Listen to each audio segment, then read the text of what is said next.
And thank you for joining us. I'm going to call the board meeting May 24th to order at 5:31 p.m. I'll respectfully ask everyone to mute themselves and remain muted until you're recognized to speak. Thanks for joining us. And remember that all of our board meetings are being held remotely in the interest of public health, safety, and welfare.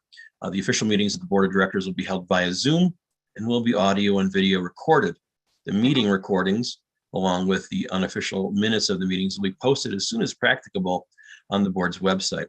You can visit rtd-denver.com, and a live stream of this meeting is also available via RTD's YouTube page.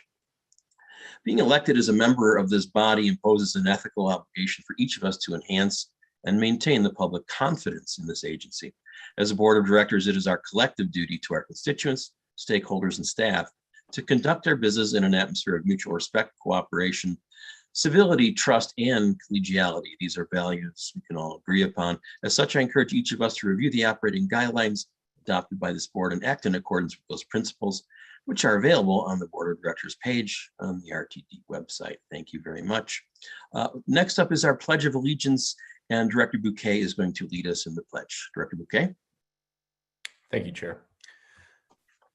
I pledge allegiance, to the flag of the United States of America, and to the republic which it stands, one nation, under God, indivisible, with liberty and justice for all.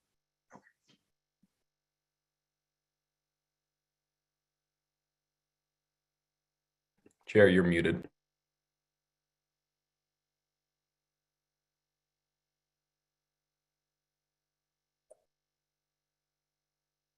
Chair, you're muted. Sorry, you're muted. Thanks, gotcha. Thanks for that, Director McKay. And Secretary Sloan will now lead us in the land acknowledgement. It's my privilege. Thank you, Chair Busick. The RTD Board of Directors acknowledges that the land on which our buses and trains operate is the traditional territory of the Ute, Cheyenne, Arapaho, and other contemporary tribal nations that are historically tied to these lands. We honor our Indigenous elders who have traveled, inhabited, and stewarded these mountains, hills, and plains throughout generations. May this acknowledgement demonstrate a commitment to working to dismantle the ongoing legacies of inequity of the Native and all historically oppressed peoples, and recognize their current and future contributions in the district as we move forward. Thank you, Secretary Sloan, for that. Next is a roll call. Ms. McManus, would you please call the roll? Yes, thank you. Director Bouquet. Present. Director Broom. Present. Director Catlin. Here. Director Cook. Here. Director Davidson. Here. Director Deschel. Director Geisinger. Director Lewis. I'm sorry, Director Lewis just sent an urgent message. Her computer decided to reboot. She was with us. She'll be right back. Okay, we'll try her at the end. Why she picked me on a technical issue, I'll never know because I'm no expert, but I digress. Sorry, Barbara. Director Rivera Malpietti. Present. Director Rosenthal. Director Sloan. Here. Director Tisdale. Present. Director Whitmore. Present. Director Williams. Good evening, I am here. Chair Busick. Here. Okay, currently 9 present, and we have a quorum. We welcome Director Lewis when she's back on. Right, I show 11 present and 3 excused and 1 temporarily missing. Oh, and there's Director Lewis right there. She's there. Is. Thank you. I got 12 and 3 excused absences. We do have a quorum. Thanks so much for that. Next is retiree awards, and there are no retiree awards this evening. The second quarter awards will be announced at the June Board of Director meeting. Next is our public participation segment, which is open to anyone who would like to address the board. If you wish to speak and have not already done so, please raise your virtual hand or press *9 on your phone. Staff will unmute you when it is your turn to speak. If you are dialed in, press *6 to toggle your mute settings. Please bear in mind that by participating in this process, you are being recorded. If you do not wish to be recorded, then your comments will have to be submitted in writing. If any speaker has documentation or reference materials for the board, or if any member of the public would like to submit written comments, please email those materials to the board office at rtd.boardoffice@rtd-denver.com. During this time, the board will not offer comments or responses. Directors or staff may contact speakers following their comments if they raise matters that lend themselves to follow-up. Speakers should begin their remarks by stating their names, and each speaker will have up to 3 minutes to speak. Ms. McManus, do we have any speakers in the queue? We have no speakers in the queue, and we have no responses via the email. Great. With no participants in the queue and no email comments, we will now close the public participation period. Excuse me, Chair, we do Yes. have a hand up at this point in time. Okay, great. I see Roger Sherman is looking to be recognized. Great. Mr. Sherman, please state your name and give us your comments. Good evening, Roger Sherman, 3530 East 8th Avenue, Denver. I'm obviously with CRL Associates. I just wanted to take a couple minutes. And this is a different way to address the board. But we, as you know, will be leaving our role at the end of next month. And I wasn't 100% sure that I would be in town for next month's meeting. So I just wanted to take a minute to thank all of you and the agency for nearly 17 years of collaboration. We're excited for the future of RTD. We're not going anywhere. We continue to be huge supporters, advocates for transit and transportation, and are working very hard with Catalyst on the transition. They're an excellent firm. We've worked with Cinnamon and Jennifer and their team on a number of projects over the years. So we're going to make sure that all of the work that we're doing is handed off seamlessly to their organization, and continue to be available to answer questions and help, of course, anytime, even after June 30th. So I just wanted to acknowledge and thank you all, and have a good meeting. Thank you, Mr. Sherman. And on behalf of the Board of Directors, we thank you for your and CRL service to RTD over these many years, and look forward to continue working with you on other matters as we move forward. Thanks so much. Any other speakers for public comment? Seeing none, I will close the public participation period at this time and move on to external entities report. The Access-a-Ride Paratransit Advisory Committee, APAC report, will be presented by Mr. Tex Elam. Mr. Elam, are you there? And the floor is yours. Mr. Chairman, I am here. Great. Go right ahead, Tex. I'll do it. I'll pull up my script. Where are you, script? I'll be talking about 5 items as updates from our APAC meeting. First is on wayfaring.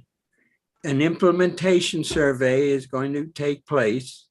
Wayfaring, as you know, is where you have instruments to show you where you are and where you want to go. RTD has a number of such services available, and of course, we handicapped are very pleased to have them. Because of that, they are about to start another survey to improve the wayfaring situation, and that will be taking place shortly. Second item is the Uber Pilot Access on Demand program. Use of the Uber Pilot program is very popular. Between January and May, there has been a 37% increase on wheelchair accessible vehicle use. That's important as a measure. Approximately 30 to 50 people joined the system each week. And by now, approximately 20% of all service of Access-a-Ride is available on that service. Third item, the current Access-a-Ride provider contracts terminate, as you know, this October.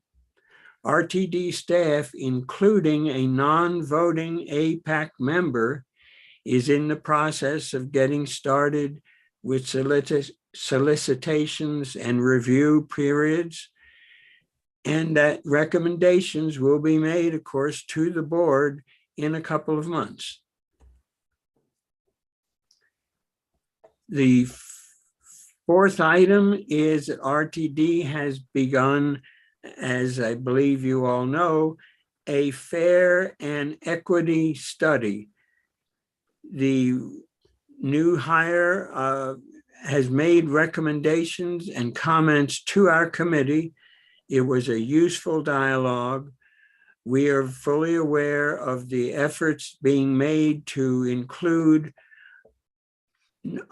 non-standard people who are working and have different organizational needs and have been marginalized in many previous studies.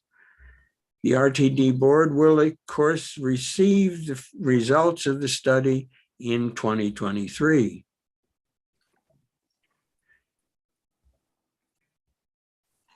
Staff has inquired about several items to our committee. Access-a-Ride consumer portal has been established, and staff is trying to determine what the hookups and problems are in this study. Thus far, we learned that a large number of we members have not yet fully entered with the new portal, and that's because of some of the confusion and misinformation being provided. Staff is working very hard to remedy all situations, and we are all looking forward to activities taking place through the portal. Mr. Chairman, that's the end of my comments. I'll be available if there are any questions. Thank you, Mr. Elam, for that thorough and concise report. Do any directors have any questions for Mr. Elam at this time? I see no hands raised. So, Mr. Elam, thank you again. And the board thanks you and the committee for your continued hard work. Next is the Advisory Committee for People with Disabilities, ACPD, and they do not have an update for us this evening, but will be presenting a report next month in June. The Citizens Advisory Committee, CAC, does not have an update either this evening and will also report back to us in June. Next, we go on to committee reports. I understand the Audit Ad Hoc Committee does not have a report to share with us this evening, but we'll have more news to give us next month. I'll move next to the Tabor Ad Hoc Committee report.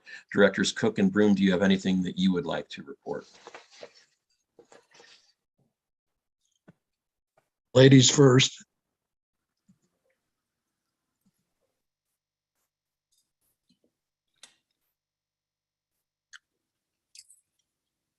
Hearing nothing. You're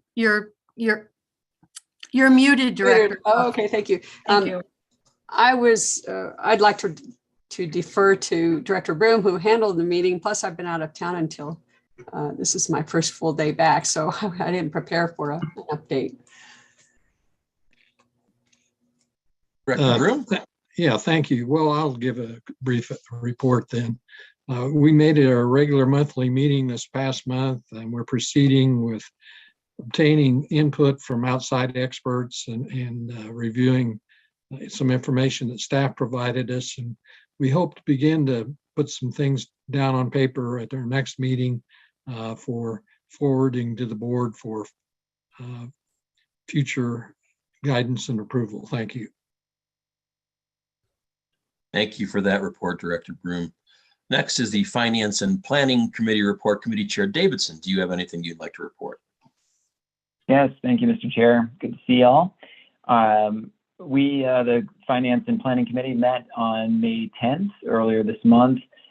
We had a number of items, including 3 recommended actions that are on the unanimous consent agenda this evening. I'll touch on a couple of the things we discussed.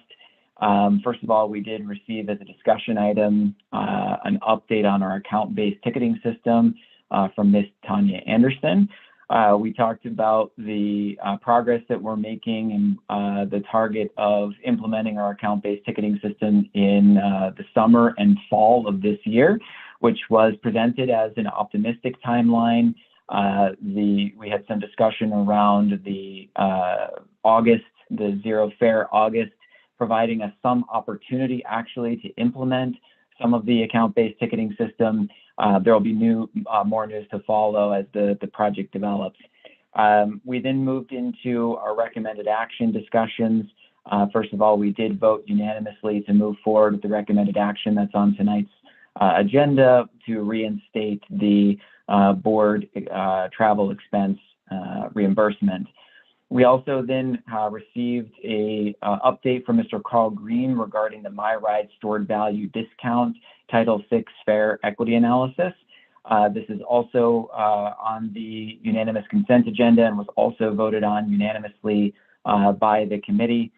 We received an update regarding the elimination of the stored value discount of the MyRide cards as we move into our account-based ticketing system. Our analysis shows that this does comply with Title VI, so the committee did vote to move forward. We also were presented with a recommended action regarding the Colorado 119 bus rapid transit implementation, and the committee did vote unanimously to move forward with authorizing the CEO and general manager to enter into all required contracts, IGAs, or intergovernmental agreements, and associated amendments to design, construct, and operate the project. We did have an amendment from Director Deschel to clarify some of the language stating explicitly that this is for the Colorado 119 BRT project. The committee also unanimously accepted that amendment. We had finally a discussion item regarding an update that Mr. Van Meter led us through to update us on the Reimagine RTD process regarding both the SOP or system optimization plan as well as the mobility plan for the future. We had a rather lengthy discussion after receiving this update. What I would say is for directors not on the committee that weren't present who are curious, it may be worth watching when the video is released, that portion of the recording. It does sound like we will have quite a bit to discuss at our June study session that's forthcoming on Reimagine RTD, on the system optimization plan, on the mobility plan for the future.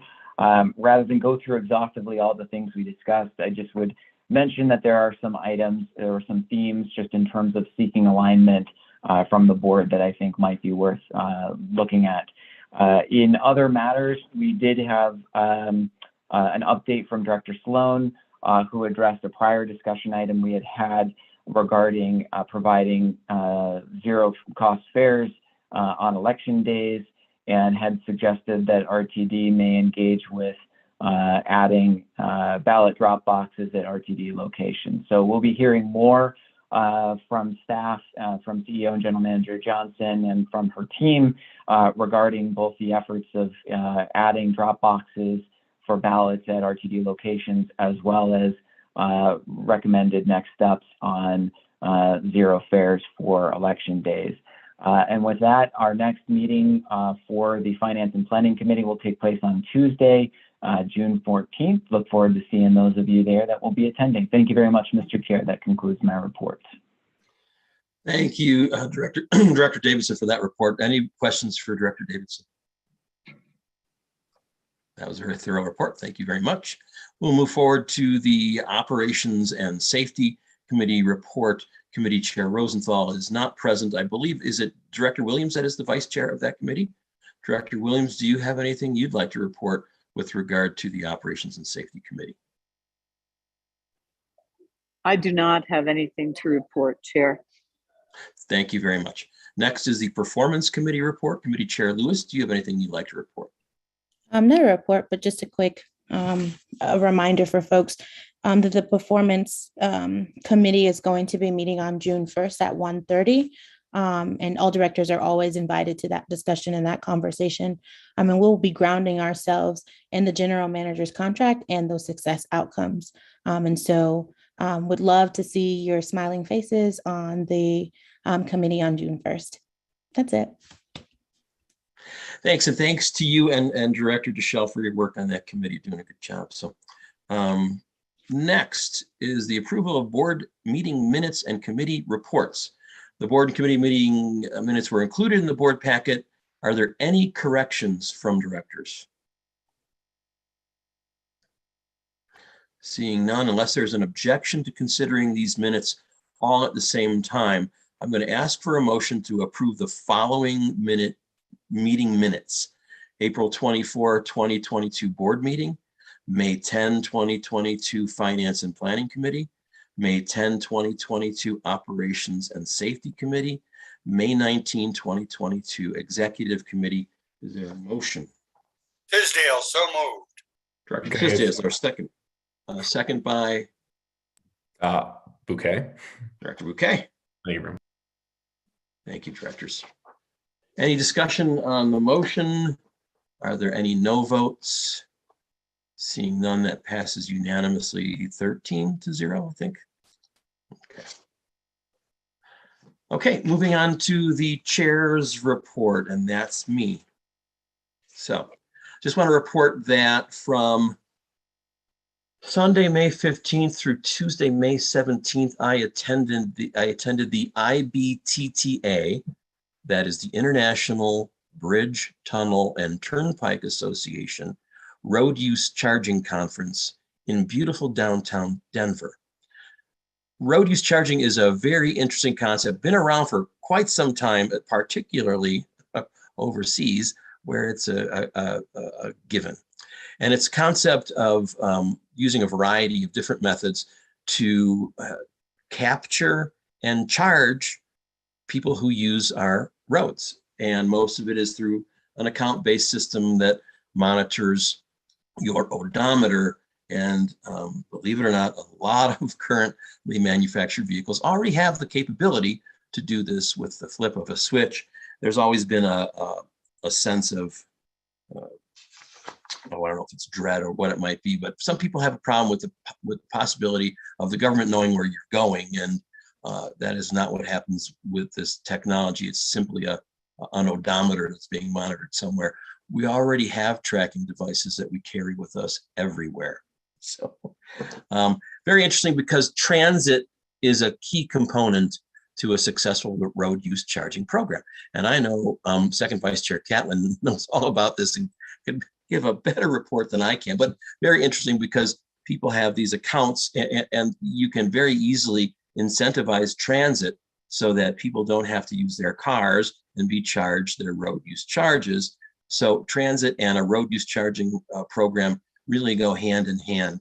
Colorado had a pilot program several years ago on road use charging and was going to have phase 2 of the pilot program that would expand its breadth and scope, but with a change in administration, a different focus was undertaken. And so that's kind of been put on the shelf, but without a doubt will be coming back because with the gas tax not changing for 100 years and the Highway Users Trust Fund being depleted constantly and not meeting any threshold of taking care of our roads, highways, and bridges, road use charging is probably going to be the wave of the future and a great opportunity for transit to be a part of that solution.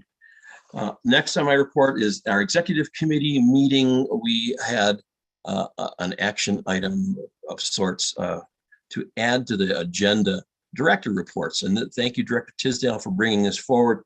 So in the past, we had director reports and we had them in a variety of different ways. Sometimes it was under other matters. Sometimes it was new business and old business.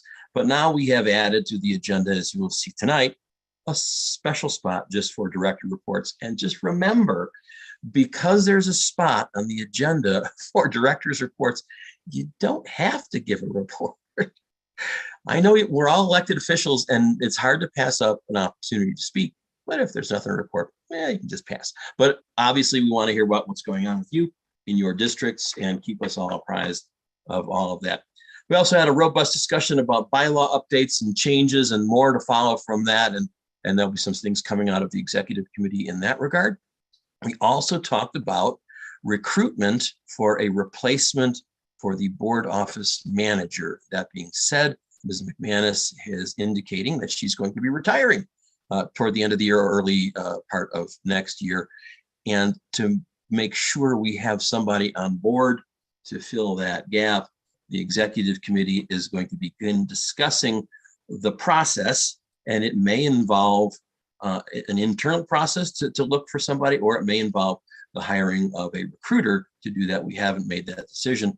The first thing we're going to be looking at is the job description of the board office manager and determining whether it meets our needs as the board or if we need to change that in some fashion. And I have alluded to this in the past, and as part of that bylaw change, I am going to hopefully sometime soon be bringing forward a recommendation that the bylaws be made clear and any changes, appropriate changes made, so that this position is a direct report to the board and only the board, that the board hires and evaluates and retains that board office manager because that position arguably reports to us. So we've got this kind of solid line and dotted line kind of thing going on now. I think in the org chart, I want to get rid of the dotted line. So we'll see what you guys think, but we'll be bringing that forward sometime in the future.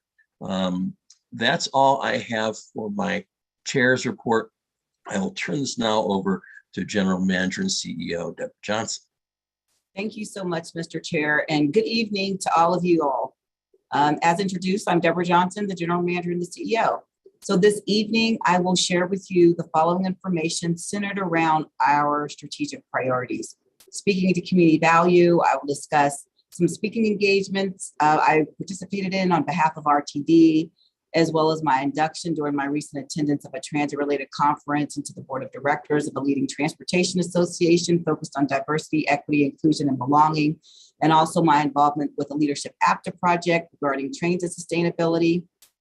Regarding both the community value and customer excellence strategic priorities, I will touch on staff's efforts to prepare for RTD's Zero Fare initiative in August. Michael Davies will further speak to external efforts regarding the Zero Fare grant program created by Senate Bill 22-180 during his government relations report immediately following my comments. And lastly, I will speak regarding the employee ownership strategic priority, and we'll touch on the agency's ongoing COVID-19 pandemic processes and responses, as well as staff efforts regarding the 2022 employee survey. And lastly, a group orientation session among agency and union leaders regarding the changes incorporated into the recently adopted collective bargaining agreement with ATU 1001.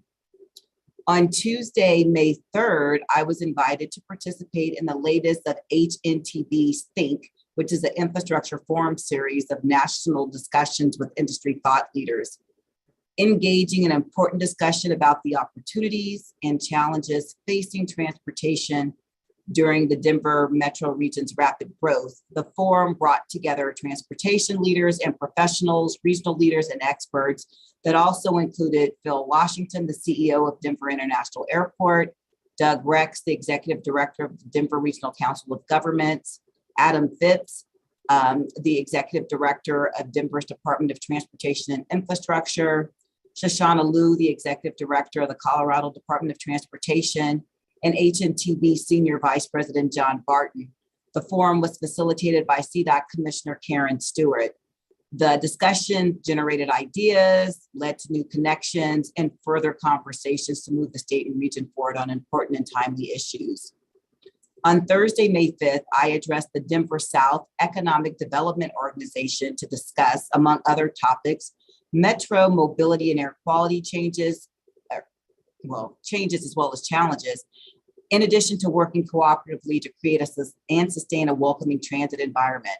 Later that day, I, along with Bill Soroy, who serves as our manager of transit-oriented communities, visited business leaders from the city of Aurora on a tour of portions of the city to examine future development and partnership opportunities.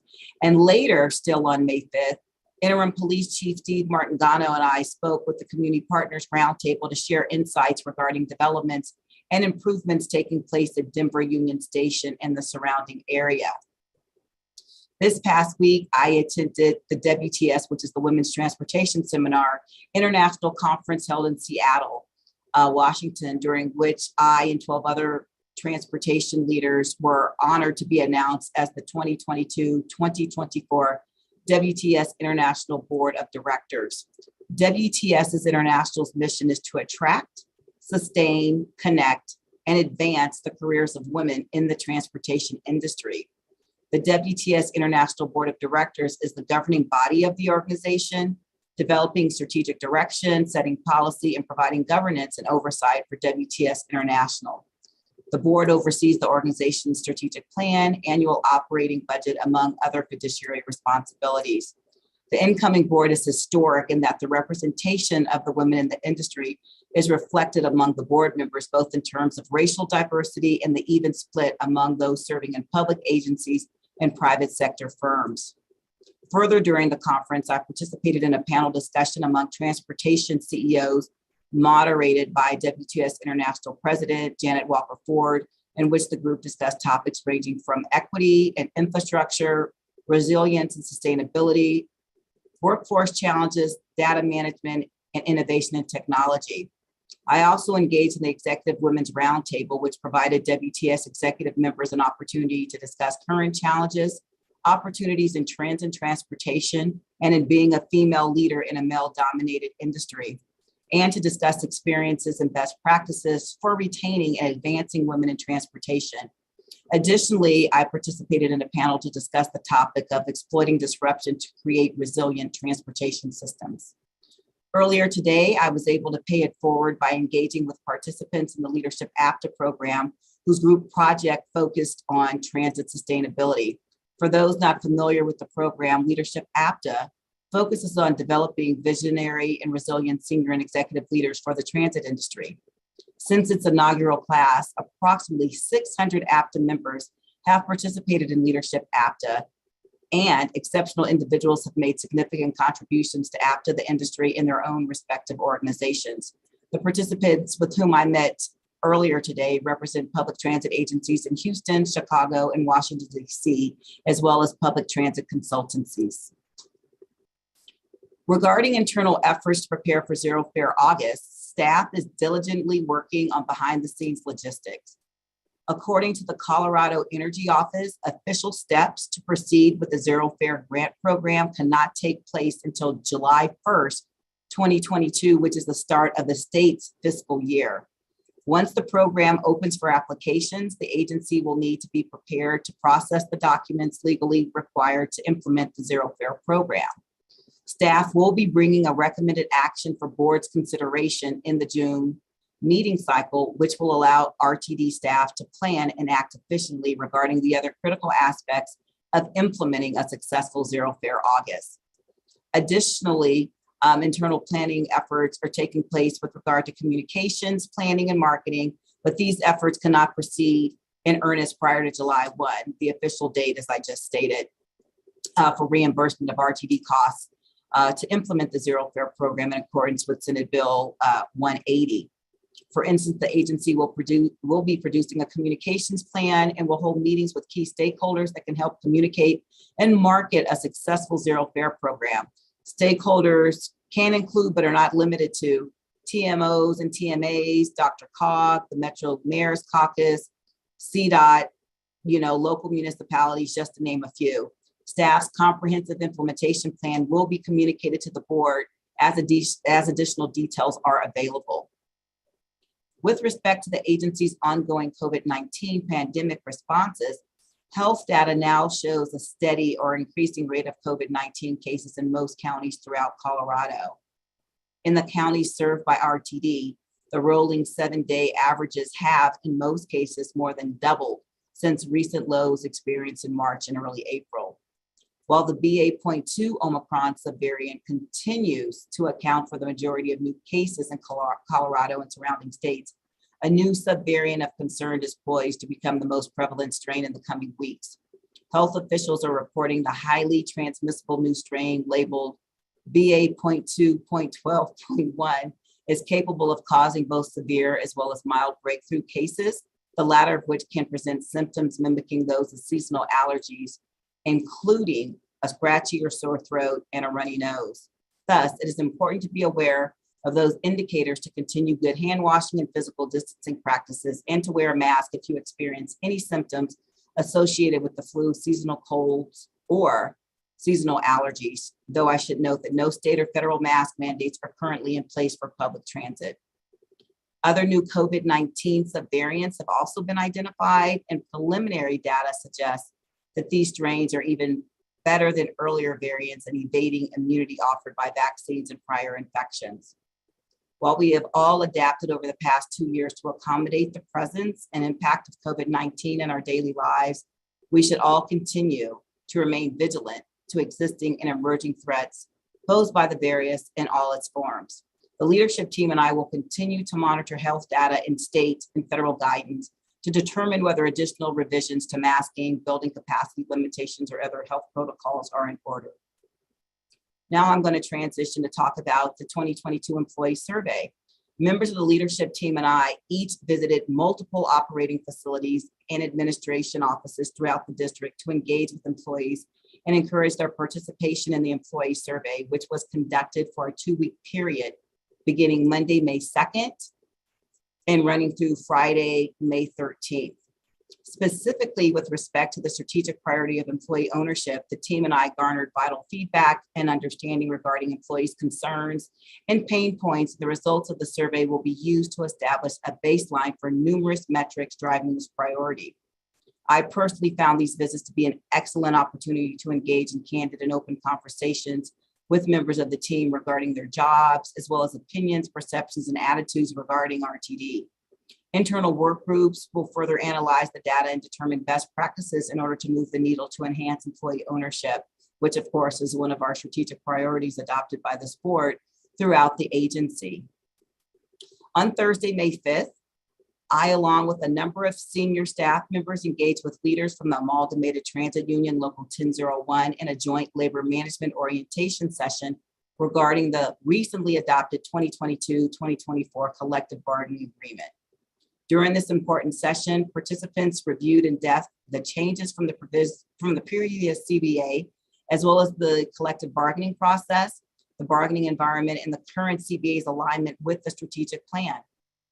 As the review of the CBA is in an evergreen process, participants were called to consider future enhancements such as service delivery, sustainability, and operational efficiencies, employee ownership strategies through the 3 R's of recruit, retain, and reclaim, our workforce, and quality of life and support enhancements and opportunities for collaboration and leveraging data gathering efforts to support further improvements.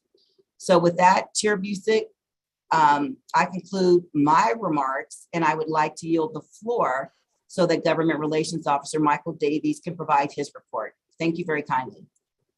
That's great. Would you like to take questions now or after Mr. Davies? Oh, sure. I'm amenable if I see Director Broom's hand is up. Yeah, let's take questions now. Director Broom, go ahead. Thank you, Chair. I just had a question about COVID.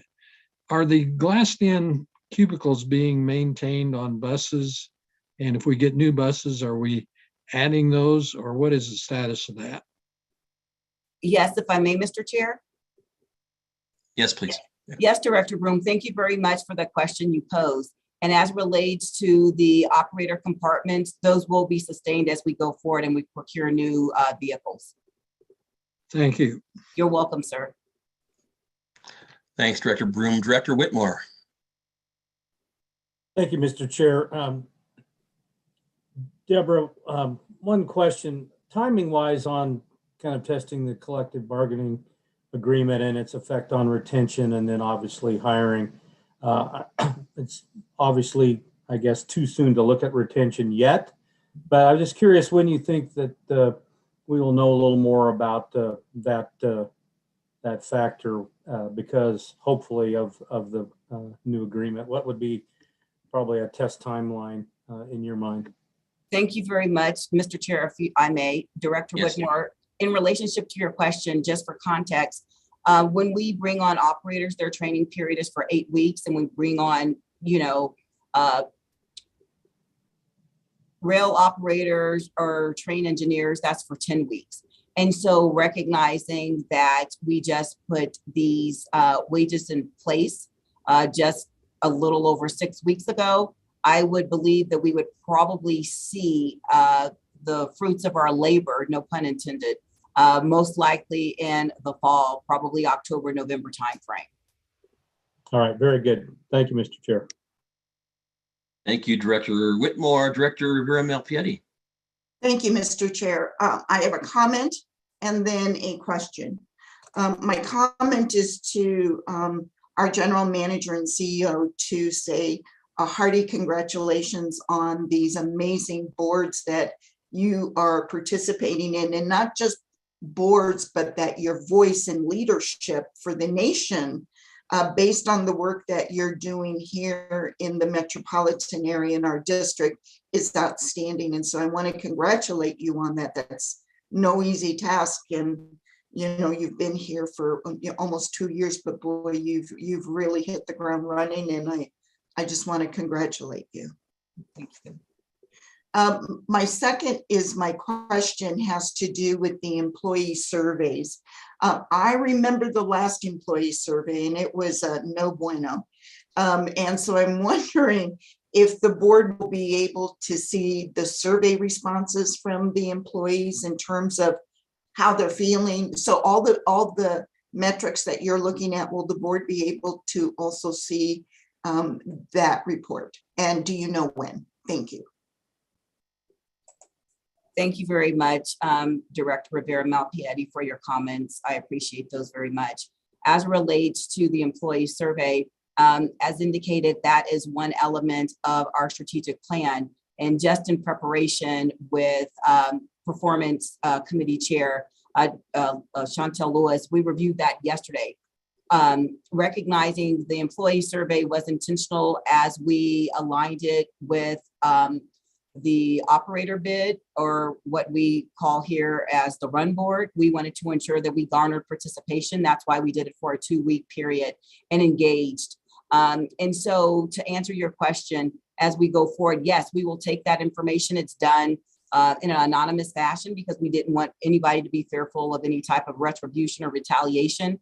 And as we look at it collectively, that will help us discern what our priorities will be as an organization as we move forward. So that information will be forthcoming as that data is synthesized, and we won't have the information readily available when we go before the Performance Committee in June, recognizing that we just concluded last week, but it would be our intent to bring that information forward in the fall as we report out on performance, because we would be establishing the baseline pursuant to what we agreed upon for the strategic priority of employee performance, so we can garner how we're moving the needle.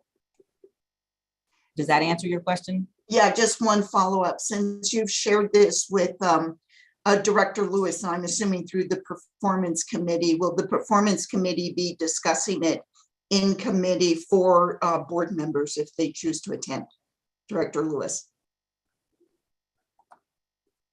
Yes, that's correct. I'm sorry. Thank you.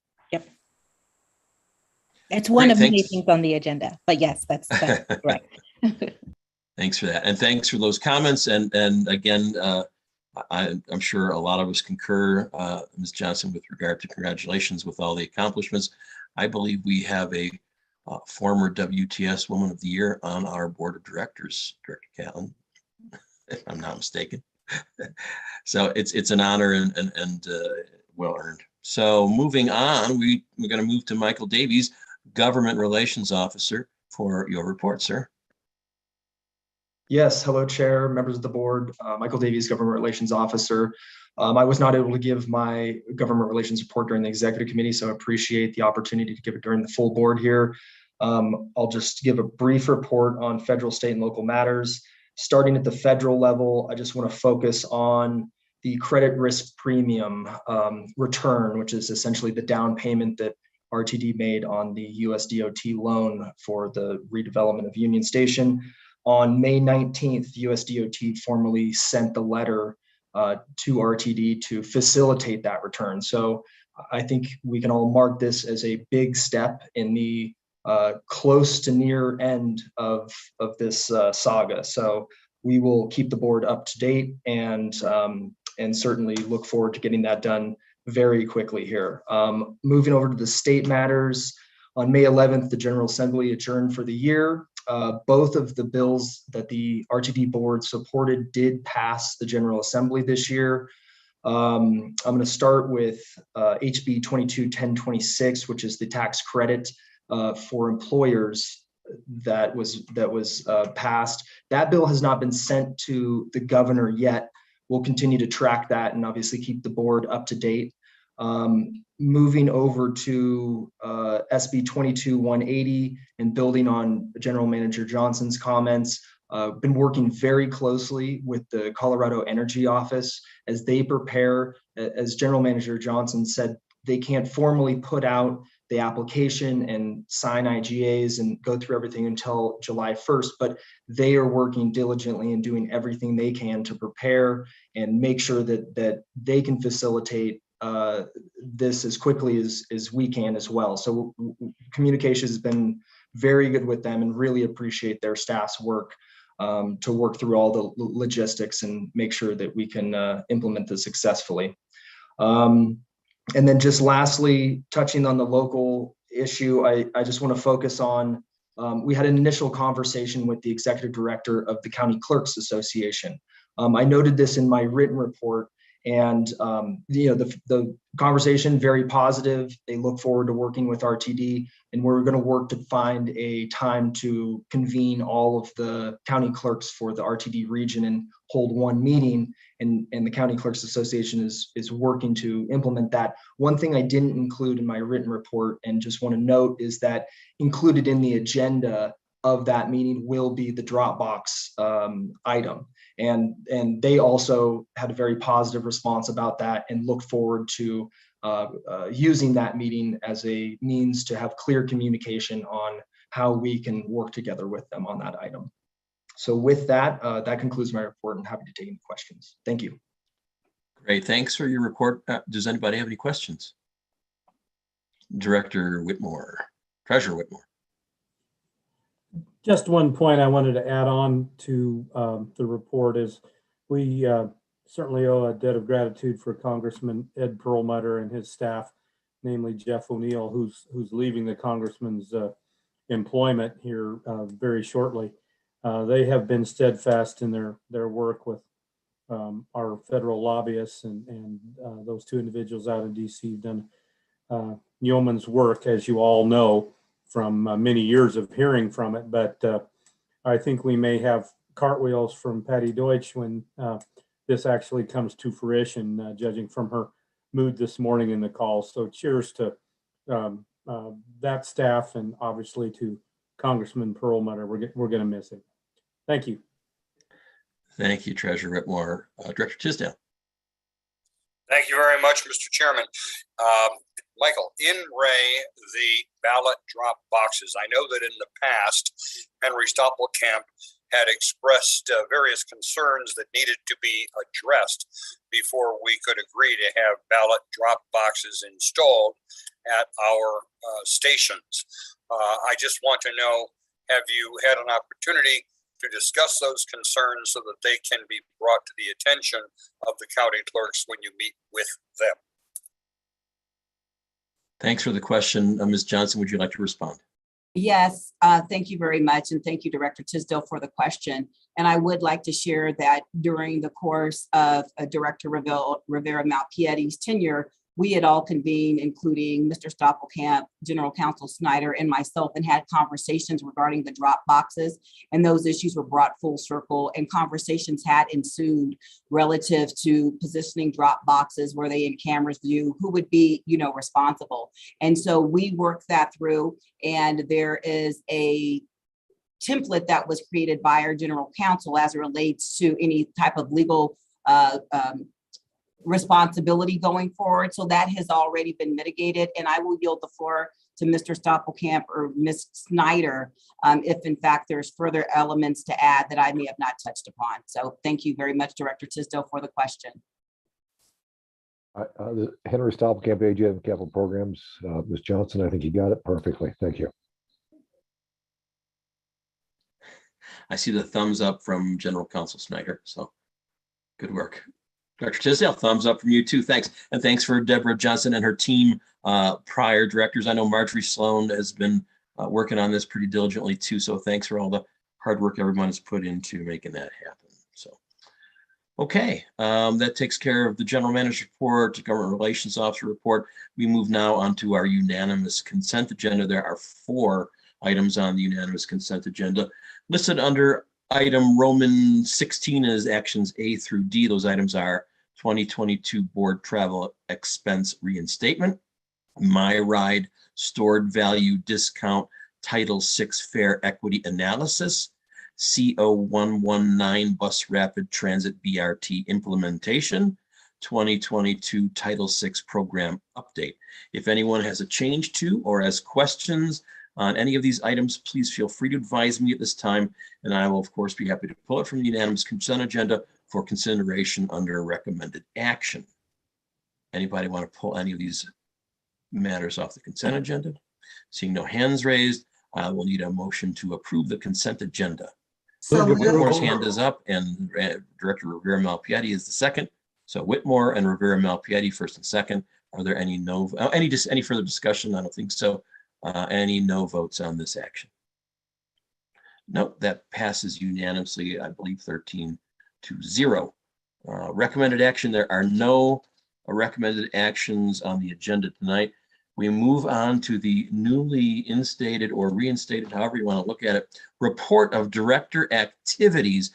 Director Tisdale, I'm going to recognize you first because this is on here because of you. So you have the floor. Well, thank you very much, Mr. Chairman. I appreciate that, and I'll try to keep this very brief. First of all, I attended the APTA Executive Committee meeting in Columbus, Ohio, April 29 to April 30, which was a very informative meeting relative to basically what's going on in transportation at agencies all across the country. We held our district age telephone town hall last evening. I'm happy to say there were around 180 people or so who participated in that telephone town hall, and it's always nice to have those. So I want to applaud and appreciate the fact that we're continuing these telephone town halls. I had lunch with our CAC member, Andrea Sahaka, today, and with Roger Sherman. And that was very nice to hear from Andrea about the work of the CAC, and we're looking forward to having further reports from them. Tomorrow night, as some of you know, is the Meisel Institute dinner that Larry Meisel puts on periodically or annually for 2,000 of his nearest and dearest friends. And you're all obviously people who have been invited to that. It's a great experience. We have the APTA board meeting for the full board of APTA this Saturday in San Diego. I will be participating in that meeting remotely, but if you have any issues that you would like to bring before the APTA board, please let me know.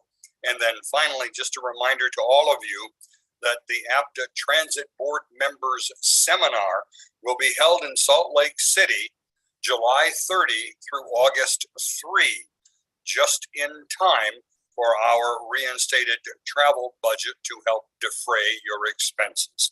Thank you, Mr. Chairman. That concludes my report. Thanks for your report, and thanks again for your continued work with APTA and reporting back to us on those important matters. Director Cook, I see your hand up.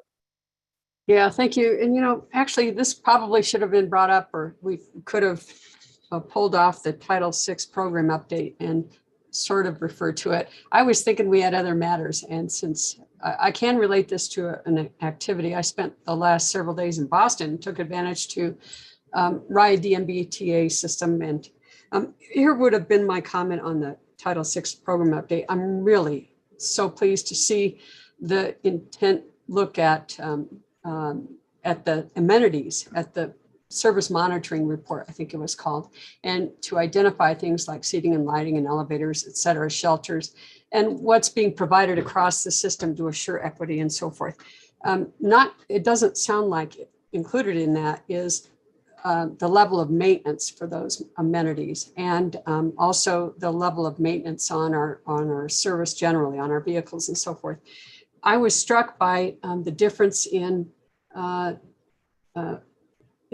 the quality of maintenance. It appeared to have that the MBTA facilities, and in particular the vehicles and shelters, appeared to have.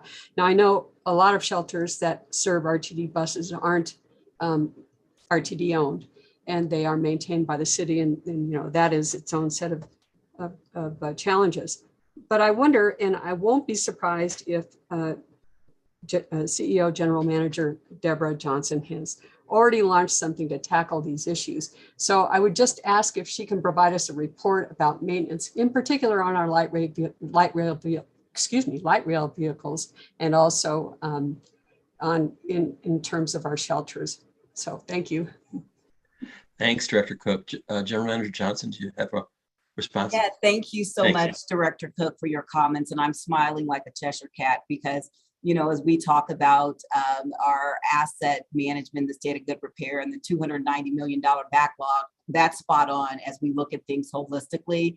And so have had conversations with Mr. Stoppelkamp, with Doug McLeod, as well as members on his team, Lou Cripps and asset management, as we go forward. And this is what we're focusing on, right? So I'm excited about that. And Mr. Green has a role in that as we talk about what it is we're doing to maintain those assets. So yes, I'm smiling because that's part of our strat plan as we go forward. So we will be reporting to you once we can get all these metrics in place. And hopefully by the fall, we'll start having these robust, regular updates. So thank you so much. I appreciate your comments. So, Mr. Chair, if I may follow up.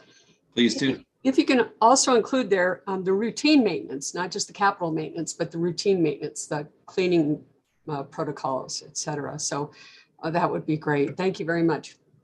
Sure thing. And Mr. Stoppelkamp is on camera. So if you want to indulge, Mr. Chair, not trying to hijack, but. Go ahead, Mr. Stoppelkamp. Love to.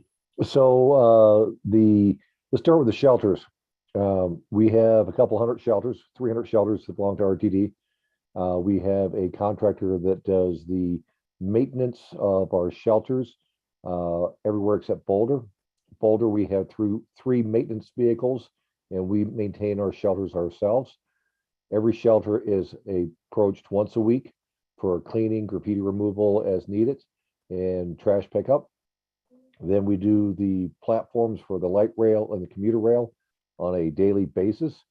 The same vendor that is responsible for the driver relief kiosks also does the trash and graffiti removal.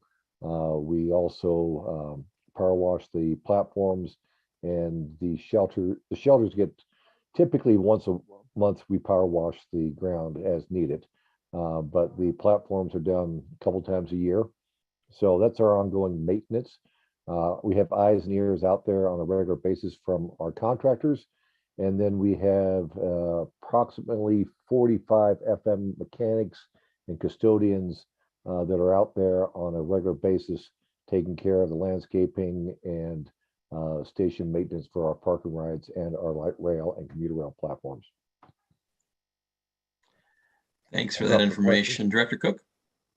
Henry, Mr. Stoppelkamp, do you also maintain the internal workings of the vehicles, or is that under Dave Jensen for rail, et cetera? And so I take care of the infrastructure. Mr. Jensen has the light rail vehicles and the commuter rail, and Mr.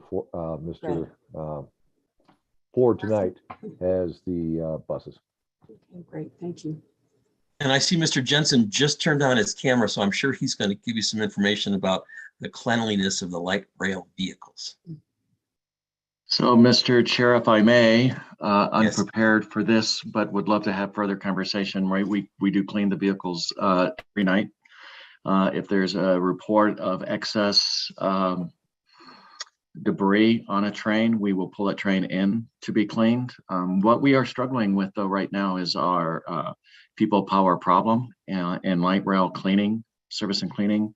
I don't have the actual numbers, but I can say that we've got a 54% vacancy rate right now. And so that is a struggle for us, is to get enough people to keep the vehicles clean. But that is on us in rail operations, and all of the maintenance of the light rail vehicles, the internal components, all of that's handled by us as well in rail operations. Thanks, Mr. Jensen. Director Cook, does that conclude your comments and questions? Good. Yeah. Director Rivera Malpiedi, you're up. Yeah, thank you, Mr. Chair. Just a couple of things.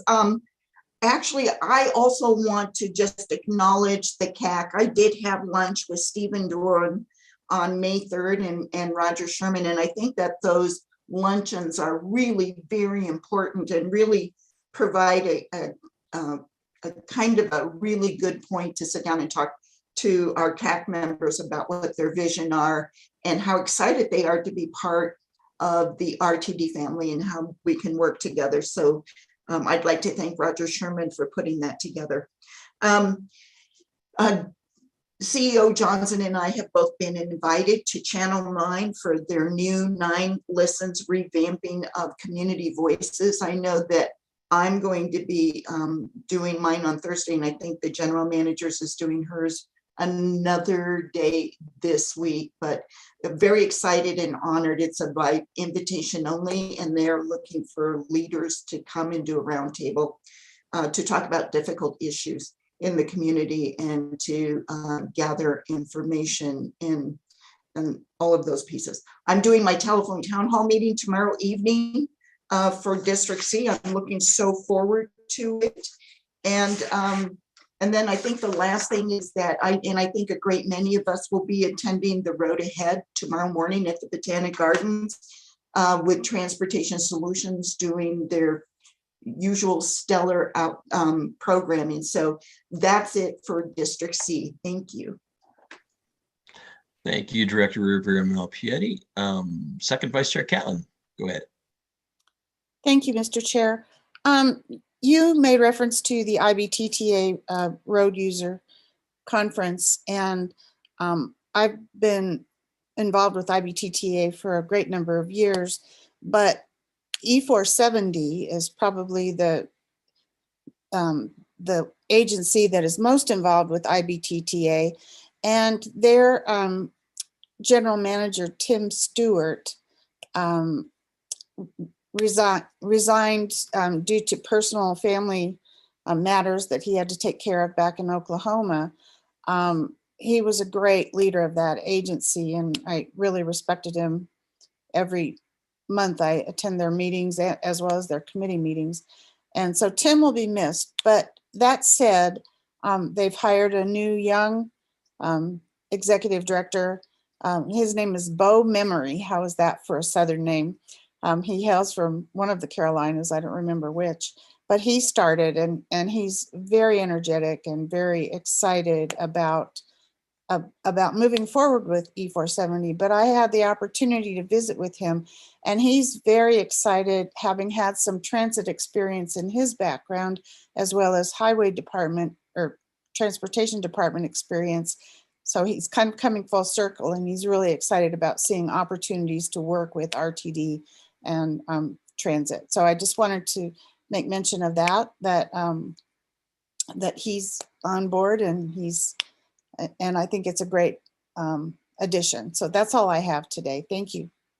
Great, thanks. I did have the opportunity to meet Mr. Memory at that conference. That conference was hosted by the Colorado Department of Transportation, E470, and the Northwest Parkway Public Highway Authority. So those are the 3 main sponsors. Anybody else have a director report? We're going to move on to other matters. Does anybody have any other matters to come before the board? Okay, I do.